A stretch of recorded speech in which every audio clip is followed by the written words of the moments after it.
Hey, what's up, y'all? This is your girl Ty. Today is Tuesday, June 16th, and this is yesterday's news. It's almost time for the BET Awards once again, and this year Drake has come in again as the top nominated artist with 6 nominations. That includes 2 categories in which he's actually nominated twice, that being Best Collaboration and Viewer's Choice, for which both Chris Brown's No Guidance and Future's Life is Good are nominated. Coming in right behind Drake are Megan Thee Stallion and Roddy Ricch, who are both nominated for 5 categories each. And that means that they beat out Beyonce, Nicki Minaj, Lizzo, DaBaby, and Chris Brown. Beyonce came in at 4. I think everybody else is under that.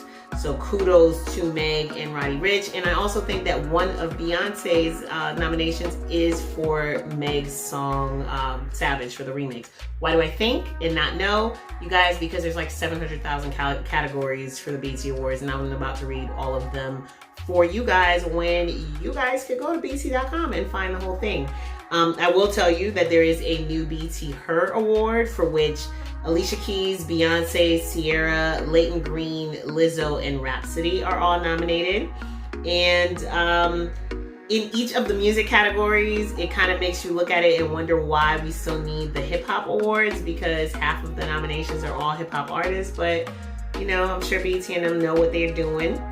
I do want to shout out the homies Earth Gang, who are nominated for Best Group alongside Chloe and Halle, City Girls, Griselda, Jack Boys, and the Migos. I'm not really sure how Griselda came up in there, but here they are. They did release a project this year, so that's the nominations there.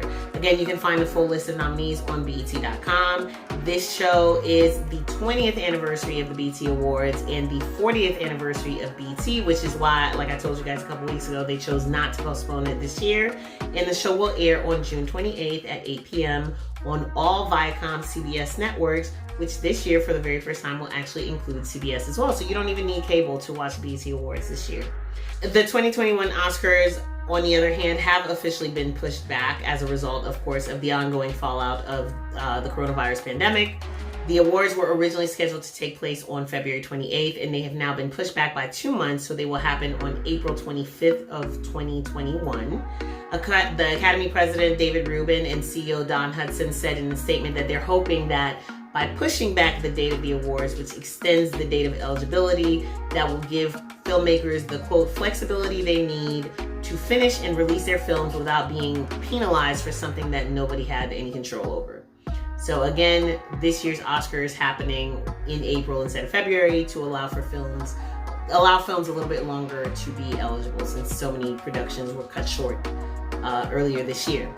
Of course, like we saw with BET Awards, there are more awards still happening than not.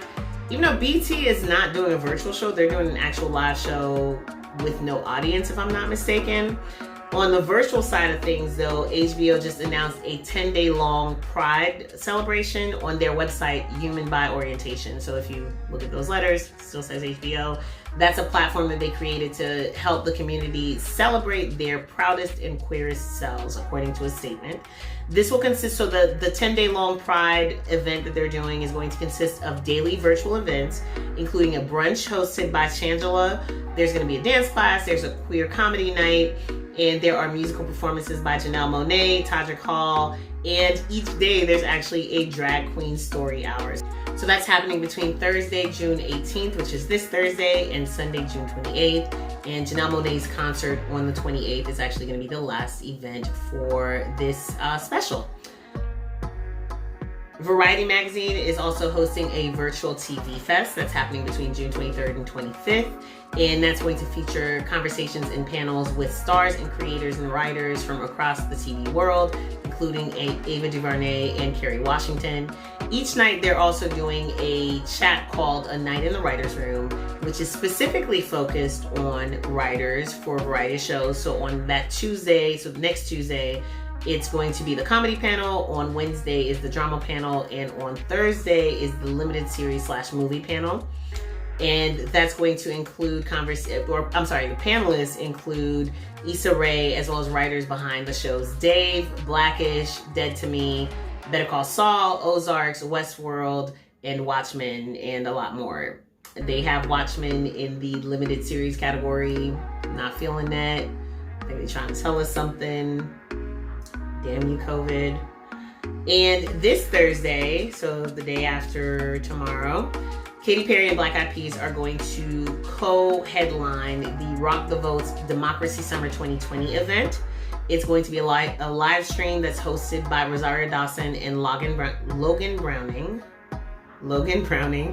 And it's going to feature appearances by everybody from Chuck D and Big Frida to Elizabeth Warren and Julian Castro, who also ran for the Democratic nomination at one point. The goal this year is this summer rather, so the goal of the Democracy Summer is to register 200,000 new voters before the fall. So the concert itself is happening at 8 p.m. on Thursday, and you can find that on democracysummer.org if you are interested in watching, or if you're interested in just going on there and finding out how you can register some young people in your life. I saw something like 4 million people in the United States are going to turn 18 this year and be eligible to vote, so let's get them early. All right, congratulations are in order for New Orleans Saints safety Malcolm Jenkins, who just became the newest contributor to CNN. And I think that makes him the first active NFL player to join at least a cable news network. I might be wrong, y'all let me know. But he has done like some op-eds for CNN as well as the New York Times before, and now he's joining them officially. And he'll be contributing to a variety of in-studio programs for CNN, as well as other content that they're creating on the site. And based on the statement that he released, it looks like he's going to be really focused on educating viewers on elected positions, rather, being that this is an electoral year. And Malcolm Jenkins, in case you're unfamiliar, is the co-founder of the production company Listen Up Media, and he also served as the executive producer of a documentary called Black Boys, which of course was a look at racism in the United States and how it affects Black men specifically. Also, congrats are in order to 50 Cent, Isaac Hayes Jr., and the rest of the team behind ABC's Drama for Life, which includes the homie Felonious Munk. That show has been renewed for a second season. It is a show based on the life of Isaac Wright, and it follows the character Aaron Wallace, who becomes a lawyer while he's in prison. And while he's fighting his own case for which he was wrongly accused, he also starts to serve as an attorney for other inmates. So that's on ABC. Been renewed for a second season. Of course, we have no way of knowing when that season will start or when these guys will go back to filming, but kudos to them. Will Smith is partnering with Antoine Fuqua on a new movie called Emancipation. It is set to go into production early next year, and that is based on the true story of a slave named Peter who ran away and, of course, fought all of the perils that were involved in being a runaway slave, leaving out of Louisiana to join the Union Army, which he saw as his only opportunity to gain freedom. This will make the second movie that Will Smith is working on in 2021, because when everything got shut down earlier this year, he was actually in the midst of working on a film called King Richard, which is a biopic about the life of Venus and Serena Williams' dad. Think of Richard Williams, think of Will Smith. I'm pointing like there are pictures. I don't have pictures for you guys. However, I'm sure we all have the same questions, but we're gonna let everybody rock, okay? Okay. Netflix has become the latest company to create a fund to support Black creators. They announced yesterday a pledge of $5 million that will go towards organizations dedicated to creating opportunities for Black creators, Black youth, and Black-owned businesses. They've actually given out $3 million of that money already. They gave $1.5 million split evenly to Ghetto Film School, Film Independence Project, and Film Independence Project Involve, Firelight Media, and Black Public Media. Then they gave another $1 million to Know Your Rights Camp, which is, of course, Colin Kaepernick's organization, as well as the Posse Foundation and Black Girls Code. And then they're donating another $500,000 to businesses in what they call their own backyard of Los Angeles. So they're working with a nonprofit called Vermont Slauson Economic Development. That's a nonprofit that works in South LA with communities that are usually underserved by traditional banks, to actually give that money directly to small businesses in LA. And they have committed, so that's 3 that's already being given out, and they've committed to at least another 2 million more. So kudos to Netflix on that. Lastly, seems as though Instagram has heard y'all's complaints, and they are doing an internal audit to see if their policies and their algorithms suppress Black voices.